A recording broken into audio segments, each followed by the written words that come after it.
Welcome, curious minds, to another deep dive. Have you ever looked at a really major historical figure, someone, whose name is just completely tied to one huge event, maybe even the creation of a whole country? Mm-hmm. And then you dig a little deeper and you find this whole early chapter that seems, well, almost like it belongs to someone else entirely. Yeah, it happens more often than you'd think. The early influences, the initial path. Exactly. What if I told you that a leader often seen as, well, an architect of division, actually started his political life as maybe the most passionate, the most articulate voice for unity? Okay, now that's intriguing. You're talking about Jinnah. I am. So let's explore this. Today, our deep dive is going into the early political life of Muhammad Ali Jinnah, a part of his career that's often, frankly, overshadowed. Because most people know him as the founder of Pakistan, the Quaid-e-Azam, the leader who pushed the two-nation theory. Precisely. But we're going to look at his formative years through a very different lens. Mm-hmm.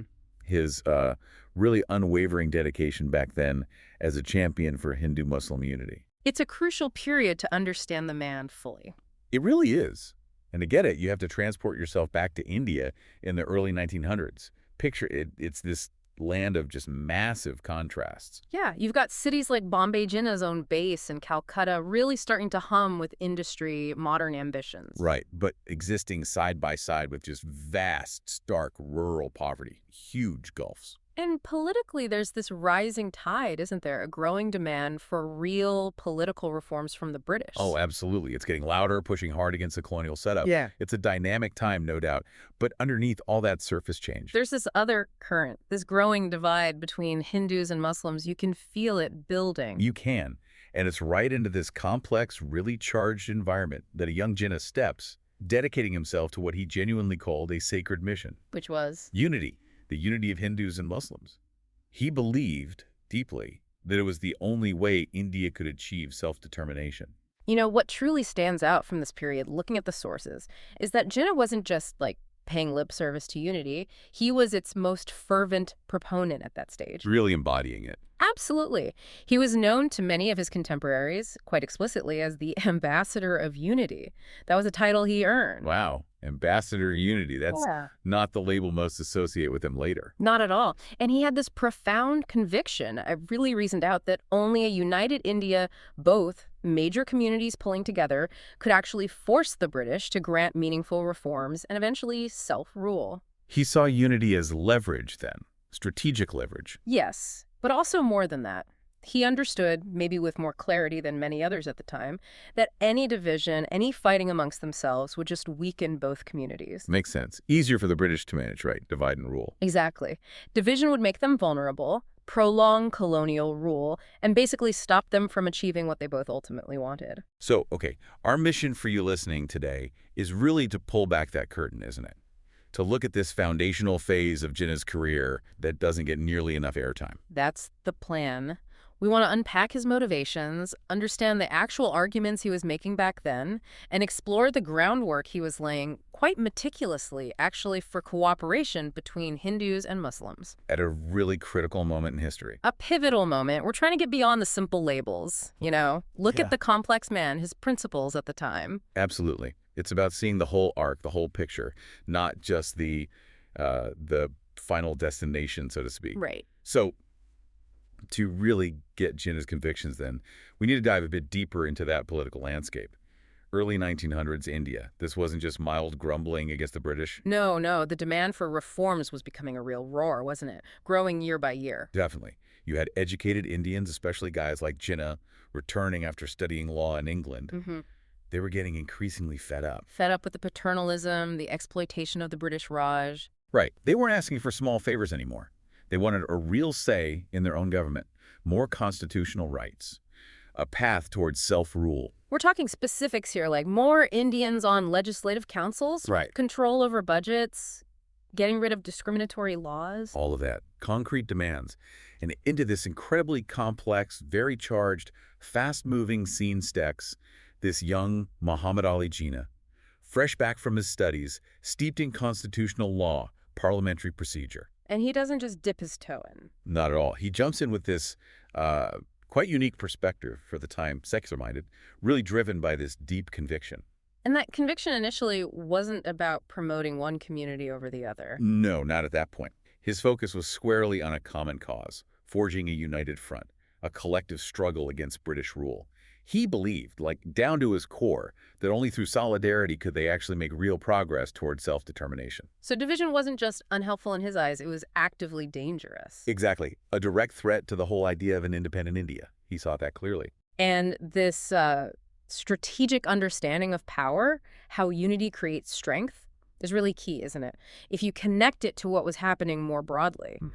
It becomes really obvious when you read his early speeches. We're talking first decade of the 20th century into the early 1910s. These weren't just, run-of-the-mill political talks. No? What stood out? They were powerful, consistent arguments, all centered on one clear theme. Hindus and Muslims had to unite. They had to fight together for their constitutional rights. And he had that famous line, didn't he? He did. He used it often and with real force. We are all sons of the same soil. Powerful phrase. And for him, it wasn't just a nice slogan. It wasn't empty rhetoric. It was a genuine conviction. Probably came from his legal training, his observations. He believed it. He really did. He believed both communities, whatever their religious differences, were basically wearing the same political chains under the British. Shared suffering, shared struggle. Exactly. Facing similar economic hardships, unfair taxes, limited opportunities.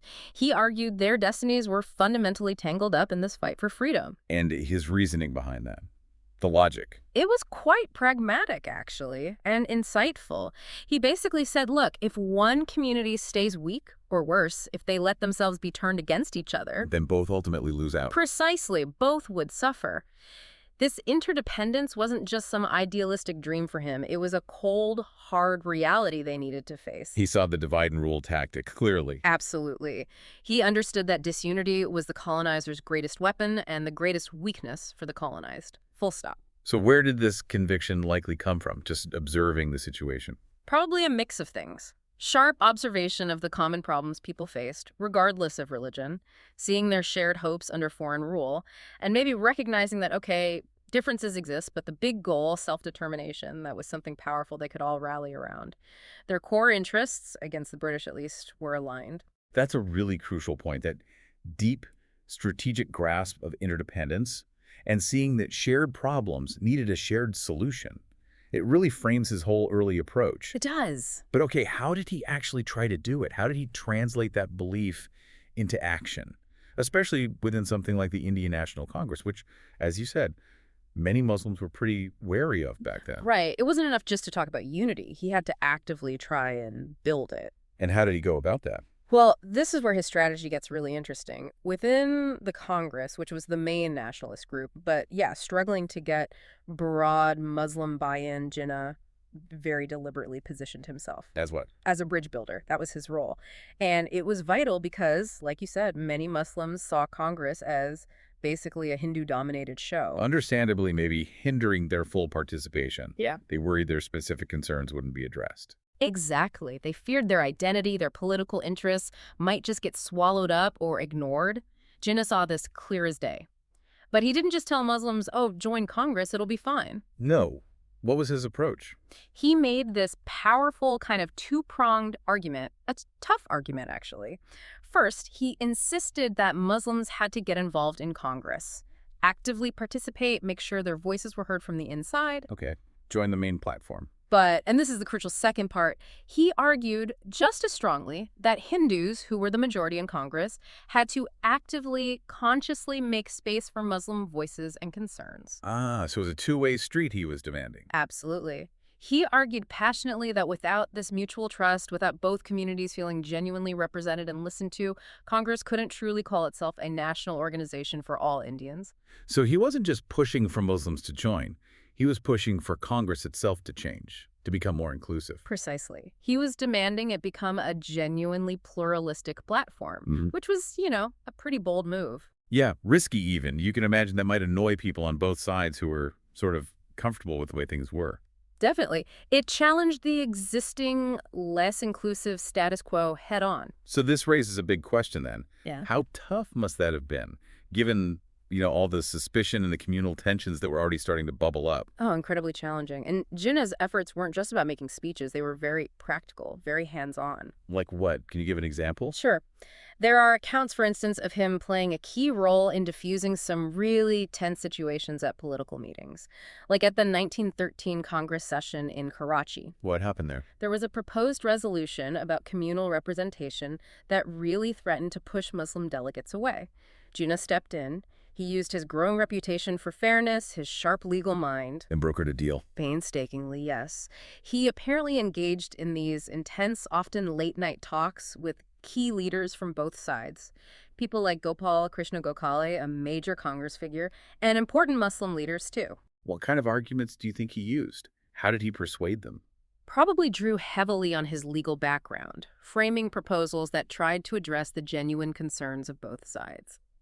He wouldn't just argue for what was politically easy, but for what was just and what would work long-term for a representative system. So lots of meetings, mediating arguments. Countless hours, patiently explaining his vision for unity, actively pushing leaders from both communities to cooperate on shared goals. And the resistance he must have faced. Huge, you'd imagine. From Hindu hardliners who didn't trust any special considerations for Muslims, and from conservative Muslims who feared losing their identity within a Hindu-majority India. So how did he navigate that? How did he overcome it, even partially? Seems like he did it by being consistent, consistently principled, consistently fair, and always showing his dedication was to the bigger national cause, above narrow sectarian interests. That requires real political maturity, doesn't it? And foresight.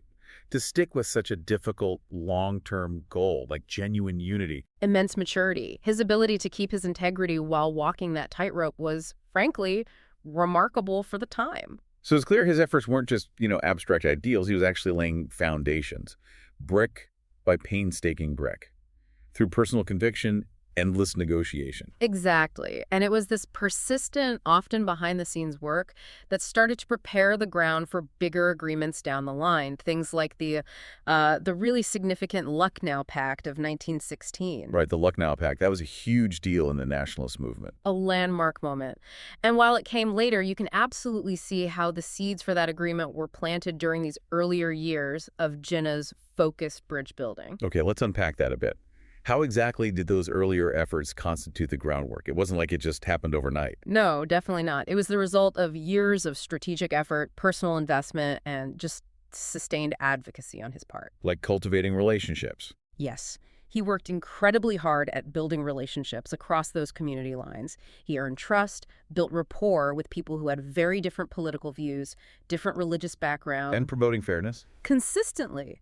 In his public speeches, in legislative debates, even in private meetings, he always pushed for fairness and equity. And crucially, he led by example. That seems key. He showed through his own actions. I mean, holding dual membership in both the Congress and the Muslim League, which was pretty unusual then, and through his unwavering focus on a united constitutional path, that cooperation was possible. He was demonstrating that Muslims and Hindus could actually stand together, work together, aim for a shared future. Exactly. He was proving, day by day, that unity wasn't just a nice idea. It was practical, it was achievable, and in his view, absolutely necessary for any real political progress. And what was the result of all this effort? Did people notice? Did it actually achieve anything tangible in those early years? Absolutely. What really stands out as a concrete outcome is the huge amount of respect Jinnah earned, and not just from one side, but from leaders right across the political map. Which must have been incredibly rare in that kind of fractured, suspicious atmosphere. Truly remarkable. You had major Hindu leaders, intellectual heavyweights like Gopal Krishna Gokhale. You mentioned before. Right. Gokhale openly admired Jinnah's discipline, his sharp legal mind, his principled secular approach. In fact, Gokhale famously said Jinnah had true stuff in him and that freedom from all sectarian prejudice, which will make him the best ambassador of Hindu-Muslim unity. Wow, that's high praise. So key Hindu leaders saw him as a genuine statesman, not just a Muslim leader. Yes, they saw someone with real integrity, a clear vision for an independent India that wasn't just about narrow interests, and at the same time. What about the Muslim community? How did they see him? They saw him as a dignified, highly articulate, and very effective representative. Someone who could champion their community's interests on the national stage, but without resorting to, extremism or divisive rhetoric. So he managed to gain credibility on both sides. That cross-communal respect must have been vital for his unity mission. Absolutely crucial. It built the trust needed for him to mediate, to persuade, and eventually to get both sides around the table for serious talks, like those leading up to the Lucknow Pact. It makes sense if leaders from opposing groups see someone as fair and principled. It creates a space for real dialogue, a space that just wouldn't exist otherwise. Both sides can trust the mediator isn't playing games, isn't pushing some hidden agenda. So that trust he built was really the foundation for any possible future cooperation. Definitely. It was the bedrock, especially for something as ambitious as the Lucknow Pact aimed to be. That deep respect and credibility, it must have been so important, especially when you think about how hard it must have been personally. The cost of trying to build unity in that kind of atmosphere. It couldn't have been easy. No, far from it. It was definitely not the path of least resistance for him. He was often stuck right in the middle. And this is where you really see his personal courage, right? His sheer conviction. Because he was constantly facing suspicion, not just from one side. But from both sides, often at the same time. So from some Hindus.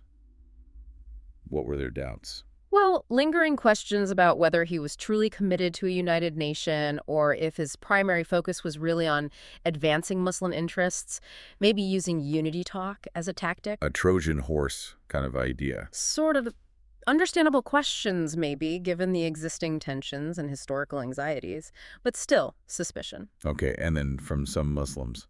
What were their concerns? Equally sharp questions, especially from more conservative or separatist voices.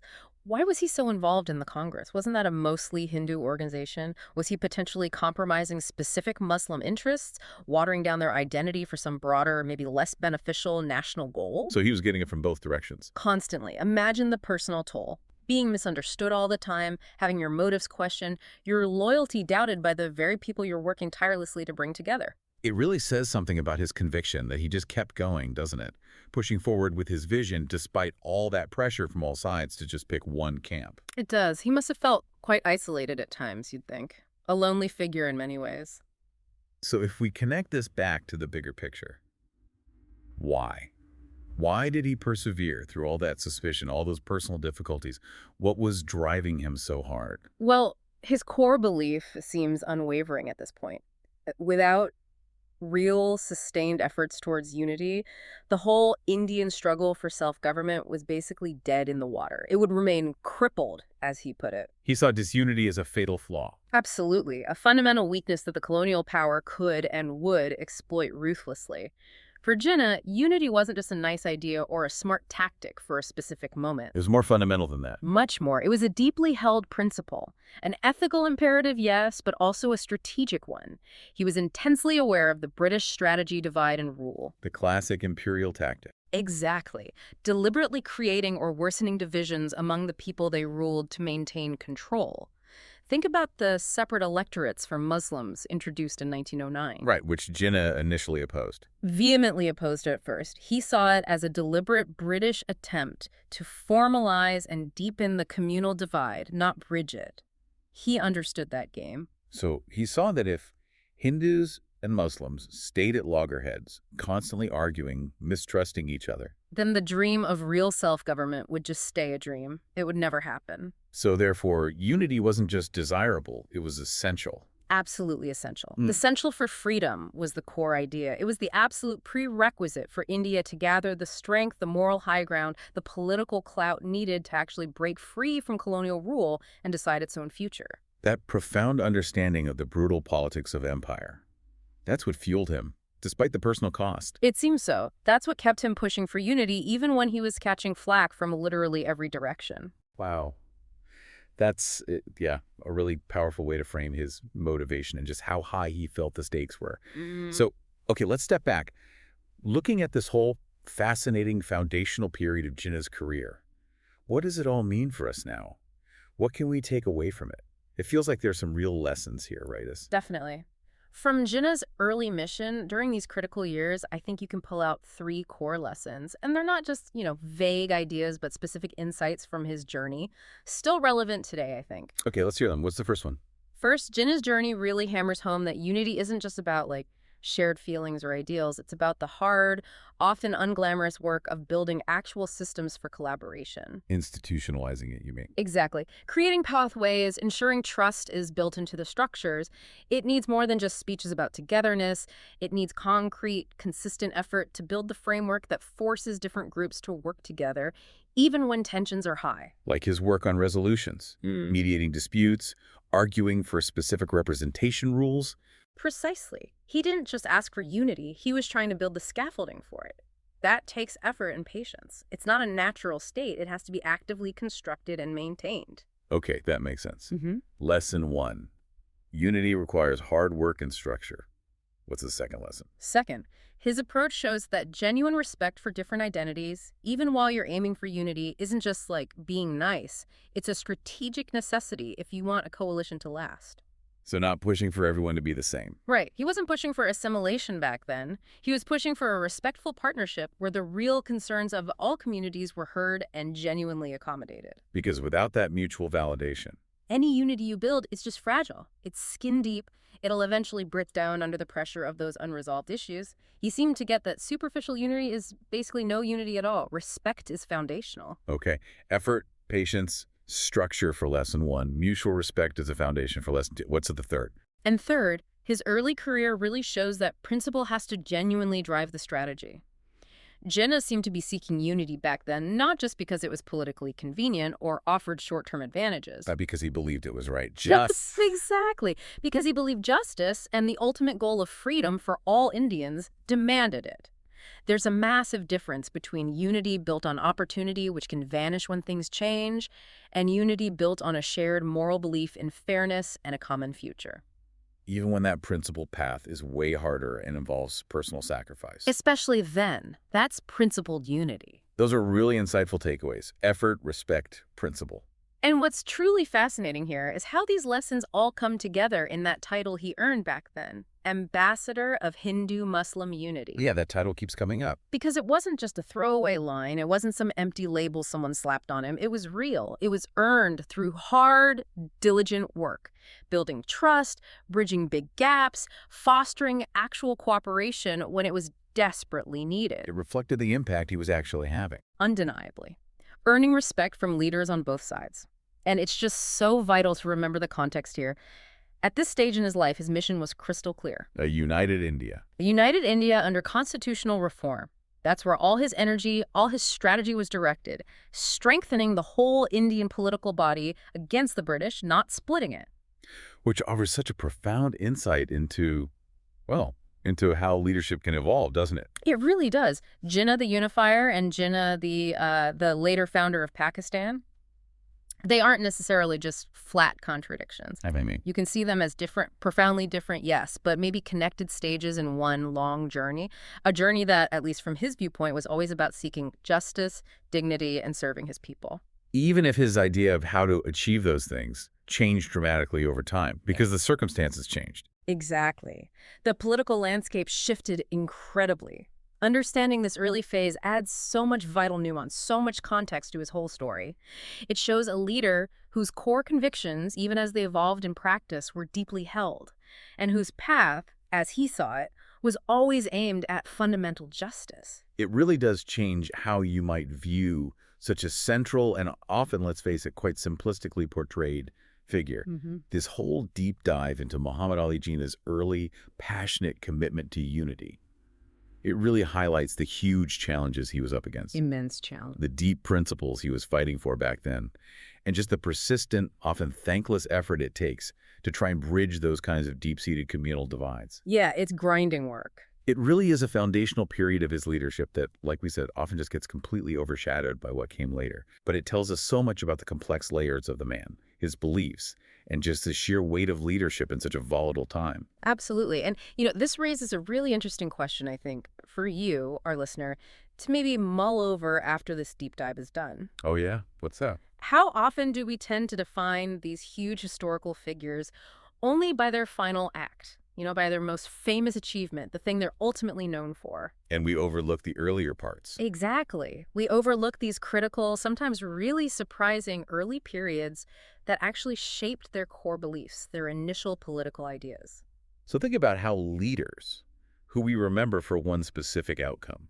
Right, how they often have these crucial formative chapters where their basic convictions were forged, even if their path later diverges, sometimes dramatically, from those early hopes. It makes you think about how politics evolves, how circumstances change people, or at least their strategies. And the richness, the complexity, sometimes the contradictions within historical stories. It's a reminder, maybe, to always try and look beyond the easy summary, beyond the surface level of famous figures. Seek out the whole complicated arc of their journey. Yeah. And appreciate the lessons that even their seemingly inconsistent or forgotten early efforts might still hold for us today.